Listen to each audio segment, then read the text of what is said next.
అంజిరెడ్డి హాస్పిటల్లో శస్త్రచికిత్స వికటించి బాలుడు మృతి చెందిన ఘటన నరసరావుపేటలో చోటు చేసుకుంది. కాక్లియర్ ఇంప్లాంట్ సర్జరీ వికటించి 3 ఏళ్ల బాలుడు మృతి చెందాడు.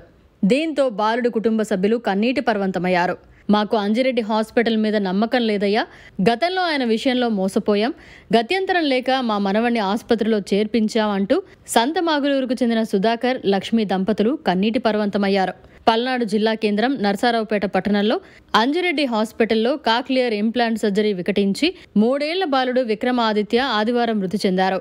మృతుడి నాయనమ్మ, తాతయ్యలు మీడియాతో మాట్లాడుతూ సర్జరీకి ముందు బాలుడు బాగానే ఉన్నాడని, అన్ని రకాల పరీక్షలు, స్కానింగ్లు నిర్వహించి అంతా బాగుందని ఆసుపత్రి వర్గాలు చెప్పినట్లు తెలిపారు.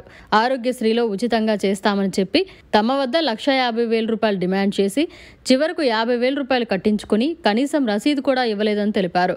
సర్జరీ అనంతరం మధ్యాహ్నం 2:30 గంటలకు సర్జరీ సక్సెస్ అని, బాలుడు మత్తులో ఉన్నాడని చెప్పినట్లు తెలిపారు. 4 గంటల నుండి ప్రతి అరగంటకు ఒకసారి బాలుడికి ఫిట్స్ వచ్చాయని, జ్వరం వచ్చిందని, హార్ట్ స్ట్రోక్ వచ్చిందని రకరకాలుగా చెప్తూ మభ్యపెడుతూ సాయంత్రం 7 గంటలకు బాలుడు మృతి చెందినట్లు ఆసుపత్రి వర్గాలు చెప్పినట్లు తెలిపారు. గతంలోనూ ఈ ఆసుపత్రిపై అనేక ఆరోపణలు ఉన్నా జిల్లా వైద్యాధికారులు అమ్ముడుపోవడంతో ఆసుపత్రి అరాచకాలకు అడ్డు అదుపు లేకుండా పోతోందని ఆసుపత్రి వద్ద పలువురు చర్చించుకుంటున్నారు. ఆసుపత్రి యాజమాన్యం ఆర్థిక, రాజకీయ బలంతో అందరినీ మేనేజ్ చేస్తూ రోగుల ప్రాణాలతో చెలగాటమాడుతున్నారని ఆసుపత్రి వద్ద పలువురు చర్చించుకుంటున్నారు. తమకు న్యాయం చేయాలి అంటూ బాధితులు ఆసుపత్రి ముందు బైఠాయించిన తీరు పలువురిని కన్నీరు పెట్టిస్తోంది.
మరిన్ని అప్డేట్స్ కోసం మన HN9 టీవీ ఛానల్ ని సబ్స్క్రైబ్ చేసుకోండి.